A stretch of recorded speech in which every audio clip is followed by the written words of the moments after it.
Bonjour à toutes. Aujourd'hui, je voudrais vous parler d'un sujet qui va sûrement faire des remous, puisqu'à chaque fois que j'aborde quelque chose en rapport avec le féminisme, j'ai tout de suite beaucoup de commentaires assez virulents, de critiques, parce qu'apparemment, le féminisme est une idéologie sacrée, à laquelle on n'a pas le droit de toucher, que l'on n'a pas le droit de critiquer de quelque manière que ce soit. Et à chaque fois que je le fais, même si j'apporte des arguments, même si on va dire je fais mes critiques de façon constructive, de façon vraiment non virulente, tout à fait pacifique, juste pour expliquer les choses, en donnant des exemples, en donnant des références, etc. De toute façon, il y aura toujours une horde de femmes pour se dresser contre moi, ce qui d'ailleurs ne va pas du tout m'empêcher de continuer à aborder tous ces sujets. Au contraire, bien au contraire, parce que souvent les commentaires et les réactions que j'ai finalement confirment tout ce que je pense sur cette dictature féministe que l'on vit tous à l'heure actuelle, que l'on vit tous, hommes comme femmes.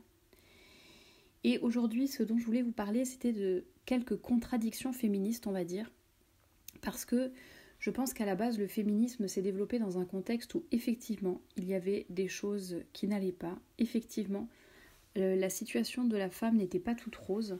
Il faut savoir qu'avec le Code Napoléon, notamment, la femme a perdu énormément d'autonomie, que ce soit par rapport à son mari, par rapport aux finances, etc. Et chose qui n'existait pas avant, loin de là. Et avec le Code Napoléon, tout cela a changé, ça a aggravé la situation de la femme. Et effectivement, il y avait des injustices, il y avait une façon dont les femmes étaient traitées qui n'allait pas forcément, alors qui n'est pas aussi noir qu'on le décrit, je pense. Mais en tout cas, il ne faut pas dénigrer ça, il ne faut pas nier qu'il y avait des problèmes. Ça, c'est une chose. Est-ce que pour autant, on est obligé de suivre toutes les idées féministes et d'être féministe, sans quoi nous sommes traités de sous-femmes et de je suis pas digne d'être une femme parce que je ne suis pas féministe. Ça, je pense que évidemment ça va un peu trop loin. Et aujourd'hui je voulais vous montrer que les féministes sont allées trop loin, on va dire en réaction à certaines choses qui n'allaient pas, elles sont allées complètement à l'opposé et exagèrent dans l'autre sens, on va dire.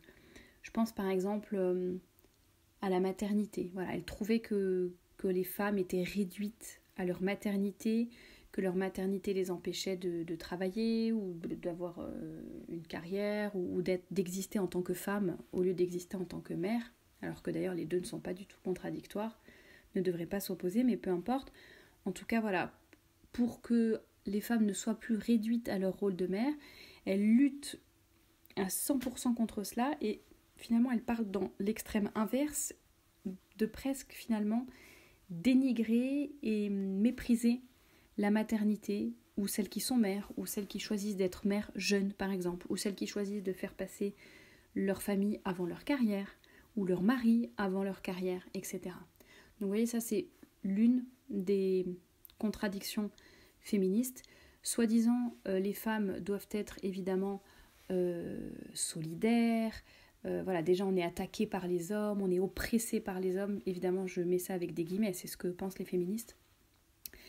Et donc dans ce contexte, nous entre femmes, vraiment on doit être solidaires, on doit se soutenir, on est toutes des femmes géniales, on est toutes presque parfaites, c'est vraiment le girl power, etc.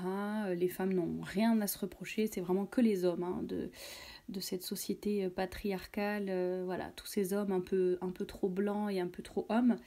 Il faut lutter contre eux. Par contre, les femmes, elles sont parfaites, pas de problème. Mais pas toutes quand même. C'est-à-dire qu'il y a beaucoup de cas dans lesquels on ne voit aucune solidarité envers les femmes. Il y a énormément d'histoires de femmes qui, pour leur carrière ou pour un homme ou toute autre raison, se mettent des bâtons dans les roues, sont vraiment très très dures entre elles. Et surtout, alors soi-disant, il faut se soutenir entre femmes. Par contre, non, on ne se soutient pas si on n'a pas exactement les mêmes idées. Donc, il y a souvent un très grand mépris et beaucoup de méchanceté, par exemple, envers les femmes au foyer, tout simplement. et qui est assez triste à voir, les femmes au foyer qu'on considère comme idiotes ou dépendantes ou voilà, incapables de subvenir à leurs propres besoins, qui se font entretenir, qui n'ont aucune ambition dans la vie, qui ne font rien de leur journée. Voilà, ça c'est un peu l'image que renvoient les féministes. Autre contradiction, soi-disant le droit des femmes, le droit pour toutes les femmes. Par contre, les féministes promeuvent l'avortement, donc toutes ces petites filles qu'on avorte, qui n'ont même pas le droit. Alors évidemment, c'est aussi grave si c'est un garçon ou une fille, hein. Mais ce que je veux dire, c'est que voilà, le premier droit des femmes, qui serait le droit de vivre, tout simplement, est lui-même bafoué lors de tous ces avortements. Je vais pas mal vous parler dans ce podcast du livre de Gabrielle Cluzel qui s'intitule Adieu Simone, les dernières heures du féminisme, que vous retrouverez d'ailleurs sur le blog et qui est très bien écrit, et justement elle se penche sur beaucoup de contradictions des féministes, et la prochaine que je vais aborder c'est celle des magazines féminins. Et voilà, on dit toujours que la femme est l'égale de l'homme, que la femme est identique à l'homme, voilà, qu'il faut traiter la femme comme un homme finalement. Et alors je vais vous lire un extrait de son livre. Donc elle parle des magazines féminins, Marie-Claire et compagnie, enfin elle ne les cite pas, mais... Alors je commence la citation. Pourquoi d'abord faudrait-il une presse spécialisée pour les femmes ? Les femmes ne pourraient donc pas lire de vrais journaux avec des textes en petits caractères. Il leur faudrait une maquette spécifique avec des illustrations occupant la moitié de la page, des polices de caractères et des couleurs de texte multiples. La grande humiliation est là. C'est la pensée univoque de la presse féminine. Comme si les femmes n'étaient capables d'aucune réflexion propre et d'aucune controverse argumentée. Pas la moindre parité gauche-droite, pas l'ombre d'une diversité d'opinions dans cette presse-là. Sans doute les hommes sont-ils seuls capables de s'affronter sur le terrain des idées, quand les femmes ne sont capables de le faire que sur celui du vernis à ongles ? On leur vend donc, sur ces pages glacées, le prêt-à-penser indispensable de la saison, au même titre que le prêt-à-porter. Donc voilà, c'est exactement ce genre de contradiction et d'image de la femme. Alors soi-disant on veut valoriser la femme et on veut la mettre sur un piédestal, et puis finalement on la prend un peu pour une cruche quand même. Autre contradiction, ça j'en parlais déjà un petit peu au début, le fait d'être vraiment assez... les féministes sont souvent assez agressives contre les personnes avec qui elles ne sont pas d'accord, plutôt que d'argumenter, de débattre, etc. Vraiment très agressive, même physiquement. Je pense notamment à la dernière manifestation féministe, enfin manifestation si on peut dire ça, qui a eu lieu pendant la marche pour la femme, le jour de la journée de la femme, donc si je ne me trompe pas, le 8 mars dernier. Et pendant cette manifestation, évidemment, il y a un peu des féministes de tous bords, il y a parfois aussi des femmes politiques ou des élus, et tout le monde peut participer évidemment pour essayer de revendiquer l'égalité homme-femme, etc. Tous les slogans habituels. Et il y a le collectif Némésis qui a participé à cette manifestation pour dénoncer l'agression des femmes par des migrants ou par des sans-papiers, etc. Agressions qui se multiplient exponentiellement ces dernières années. Et notamment, elle dénonce tous les viols qui avaient eu lieu à Cologne, je pense maintenant il y a 2 ou 3 ans, dans la nuit du Nouvel An, et qui avaient été commis pour la plupart par des migrants. Et donc elle dénonce cela. Et évidemment, alors pourtant elle dénonce une agression sexuelle faite contre les femmes, mais évidemment, comme cela ne rentre pas dans la ligne, on va dire la ligne éditoriale, enfin la ligne de conduite et les idées des féministes, là, elles ne disent rien. Et c'est Gabrielle, c'est pas qu'elles ne disent rien, mais elles ne dénoncent jamais ce genre d'agression parce qu'elles ont peur, je pense, des représailles, des conséquences de leur de cette dénonciation, tout simplement, alors que le collectif Némésis a le courage de le faire. Et pendant cette marche pour la femme qui dénonçait les violences faites contre les femmes, et bien justement, ces jeunes femmes du collectif Némésis se sont fait agresser, piétiner par terre, insultées de toutes sortes. Elles ont été rouées de coups parce que elles dénonçaient des agressions sexuelles faites aux femmes, pourtant. Et voilà, encore une contradiction de plus, mais on n'est pas à une contradiction près. Gabrielle Cluzel en parle un tout petit peu dans l'ouvrage dont je vous parlais, Adieu Simone. Et elle dit notamment, alors elle parle un peu du statut de la femme, notamment dans le christianisme, et après elle en vient à l'islam, et elle dit: le statut juridique inférieur de la femme dans l'islam est un fait établi. Son témoignage n'a pas la même valeur que celui d'un homme. Sa part d'héritage est moins importante. La polygamie comme la répudiation peuvent lui être imposées, quand le divorce de sa seule initiative lui est interdit. Qu'en pensent les féministes? Où est passée leur virulence? C'est exactement ça, c'est exactement ce genre de contradiction dont on parle. Elles ne vont pas jusqu'au bout de leurs pensées, ou en tout cas il y a des choses qu'elles n'osent pas dénoncer. Elles s'attaquent à ceux à qui elles peuvent s'attaquer, contre qui elles peuvent s'attaquer. Notamment les catholiques font souvent l'objet de manifestations ou de démonstrations féministes assez horribles. On pense notamment aux Femen dans les cathédrales, etc. Et c'est vrai que par contre les féministes ne dénoncent jamais, ou presque jamais, le statut de la femme dans l'islam. Pour parler d'autres contradictions féministes, on pourrait parler aussi de la galanterie par exemple. La galanterie qui est évidemment très souvent dénoncée par les féministes comme étant du sexisme bienveillant, c'est-à-dire c'est vraiment rabaisser la femme, comme si la femme n'était pas capable de pousser la porte toute seule ou de porter quelque chose de lourd, etc. Donc vraiment c'est prendre la femme pour une faible, pour moins que rien, de l'aider ou de faire preuve de galanterie. Et pareil, ça, Gabrielle Cluzel en parle dans son ouvrage, et elle dit que voilà, la galanterie c'est un peu quand ça les arrange. Elle parle notamment de la guerre, du fait que c'était seulement les hommes autrefois qui partaient à la guerre, et tous ces hommes, quand on voit sur les monuments aux morts, il n'y a que des hommes qui sont morts au champ de bataille. Donc comme elle le dit si bien, dans la société patriarcale d'autrefois que dénoncent ces petites dames, être une femme revêtait parfois quelques menus avantages. Galanterie quand cela les arrange. Comme elle le dit, le vrai problème, alors elle en a parlé notamment elle reparlait des le mot ne me revient pas, des attentats, pardon. Elle reparlait des attentats qui avaient eu lieu au Bataclan. Et elle disait qu'évidemment, à ce moment-là, la galanterie, donc le fait qu'il y ait des hommes qui risquaient leur vie pour protéger des femmes, pour aider des femmes à sortir, pour laisser les femmes sortir avant eux, etc., etc. Donc beaucoup d'hommes qui ont fait preuve d'héroïsme vraiment pour sauver toutes ces femmes. Et là, c'est marrant, les féministes n'ont rien dit et n'ont pas dénoncé cela comme étant de la galanterie. Et les hommes auraient pu dire: oulala, bah débrouillez-vous, vous ne voulez pas de galanterie, maintenant on vous laisse. Donc voilà, c'est toujours un petit peu les mêmes contradictions. Ce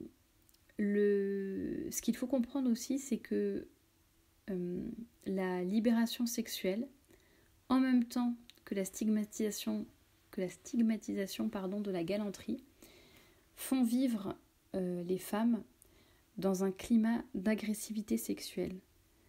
C'est-à-dire que, donc il peut être verbal d'ailleurs, et ensuite physique. De même que les féministes ont toujours prôné le fait de s'habiller comme elles veulent, faire ce qu'elles veulent de leur corps, si elles veulent se mettre en pantalon, si elles veulent se mettre en mini-jupe, peu importe, elles s'habillent comme elles veulent, leur corps leur appartient, et on les pousse dans cette direction-là. On favorise la libération sexuelle, on favorise la dégradation des mœurs.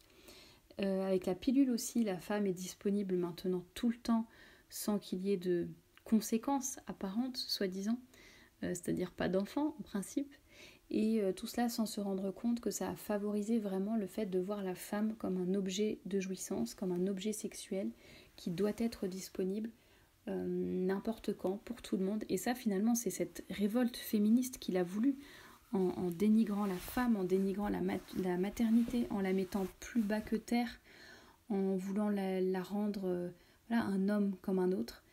Finalement tout cela a desservi les femmes. Ce sont les femmes qui ont beaucoup perdu. Et pareil pour la pilule, j'en ai déjà parlé dans un autre podcast, mais soi-disant que ça devait libérer la femme, et finalement c'est une aliénation. Elle nie son cycle, elle nie sa maternité. Ça ne favorise pas du tout l'autonomie en matière de régulation des naissances ou d'observation de son cycle. Elle doit être disponible tout le temps. La pilule fait évidemment beaucoup de mal physiquement, peut provoquer des dépressions, une perte de libido, etc. Et tout ça encore sur le dos des femmes. Alors ça, on commence un peu à en parler aujourd'hui, mais des années après. Après cette soi-disant libération de la femme grâce à la pilule qui a été demandée par les féministes, de même que l'avortement a été demandé et est encore beaucoup réclamé aujourd'hui, alors qu'il fait tant de mal, évidemment déjà à l'enfant qui est tué, mais aussi à la mère. Ça a évidemment beaucoup de conséquences sur les femmes, les avortements. Tout le monde est d'accord pour dire que ça n'est pas un acte anodin, que l'on soit croyant ou non.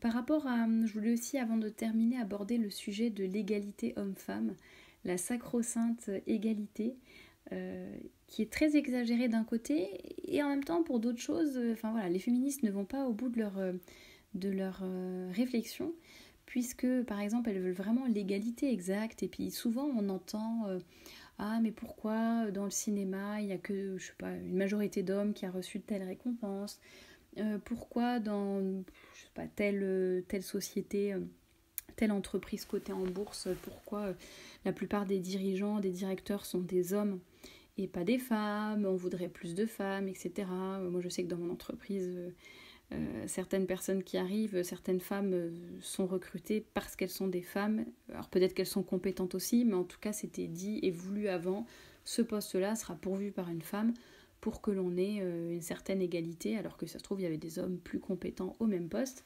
Mais peu importe, elles ne sont pas à une contradiction près.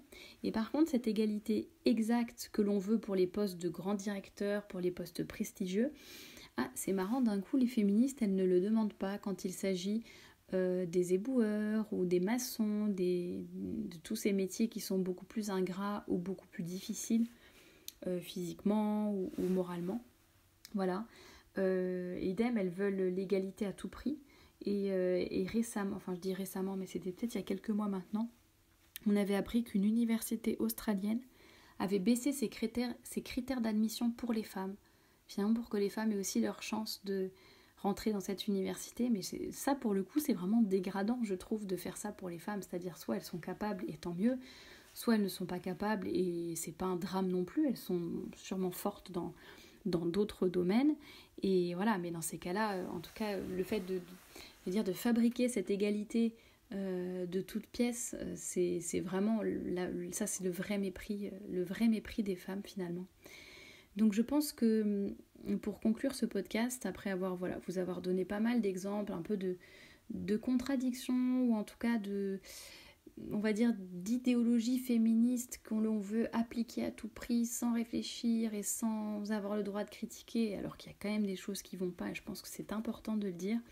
Voilà, toutes ces contradictions, je pense qu'il faut en parler, qu'il faut mettre les féministes devant leurs contradictions et essayer d'améliorer toutes ces choses, et plutôt que de toujours mettre l'homme et la femme en porte-à-faux et en opposition, essayer de redonner toutes ces lettres de noblesse à la féminité, toute sa place à la femme, sa place de femme, sa place de mère, plutôt que de vouloir à tout prix qu'elle fasse passer sa carrière avant et qu'elle congèle ses ovocytes ou je ne sais quoi pour pouvoir faire un enfant ensuite à 50 ans. Non, c'est plutôt aménager ses horaires de travail, lui permettre d'être mère jeune ou d'avoir des congés parentaux et de pouvoir reprendre le travail après. Ça serait éventuellement donner un salaire aux femmes au foyer. Après, je suis pas ni économiste, ni politique, ni quoi que ce soit, mais voilà, plutôt au lieu de faire que les femmes vont s'adapter au marché du travail ou peu importe à ce qu'elles veulent, plutôt que ça soit le contraire, que l'on s'adapte aux femmes qui sont différentes des hommes, qui ne fonctionnent pas pareil, qui n'ont pas les mêmes besoins, qui ne peuvent pas non plus avoir ni la même carrière, ni la même vie, tout simplement. Et penser quand même à régler les problèmes qui ont été source justement de cette révolte, essayer de prendre en compte et d'améliorer la situation des femmes sur certains points. Ça, évidemment, c'est une chose que l'on peut faire sans pour autant tout dynamiter et partir dans l'extrême inverse. Maintenant d'ailleurs, ce sont les femmes finalement qui oppressent les hommes, qui se vengent d'eux, qui sont sans cesse dans la répression et dans la méchanceté, le mépris des hommes. Elles font aux hommes ce qu'elles leur ont reproché de leur faire à elles. Elle placarde notamment pas mal de messages dans les rues, en tout cas dans les rues de Paris, beaucoup de messages féministes qui sont placardés sur des feuilles A4 blanches. Et notamment en bas de chez moi, il y en a un, il y a marqué « La peur va changer de camp ». Alors je veux bien que ça soit triste que les femmes se fassent agresser et que ça ne devrait pas arriver. Est-ce que pour autant on est obligé de dire que maintenant la peur va changer de camp? Déjà c'est ridicule de dire ça. Mais voilà, comme si c'était la solution de finalement faire peur aux hommes ou leur faire ce qu'ils nous ont fait, ou peu importe. Je ne dis pas qu'il faut rester les bras croisés, je ne dis pas qu'il faut rien faire. Pour autant, devons-nous partir dans l'agressivité, la vengeance et l'oppression inverse? Je ne pense pas du tout que ce soit la solution. La solution, c'est plutôt de découvrir ou redécouvrir notre féminité, notre cycle, ce qui fait notre spécificité, la façon dont nous pouvons nous épanouir en tant que femme, en tant que mère. Si c'est pas mère de façon charnelle, ça peut être mère de façon spirituelle, en se donnant aux autres, ou peu importe. Mais en tout cas, je pense qu'il faut vraiment revenir, j'allais dire, à un vrai amour et un vrai respect de la femme. Celui auquel on assiste aujourd'hui, c'est vraiment mettre la femme sur un piédestal de façon tout à fait superficielle et vraiment malsaine. Ce qu'il faut, c'est vraiment savoir reconnaître ses défauts, ses qualités, là où nous sommes le plus... nos points forts, ce que nous avons vraiment de spécifique à apporter à la société, en complémentarité avec les hommes. Et je pense que c'est seulement comme ça qu'on pourra vraiment améliorer la condition des femmes. C'est en respectant leur nature au lieu de la nier comme le féminisme l'a fait et continue de le faire. Je vous retrouve la semaine prochaine pour un nouveau podcast. En attendant, n'hésitez pas à commenter celui-ci sous cette vidéo et vous pouvez également me suggérer d'autres sujets de podcast. À la semaine prochaine!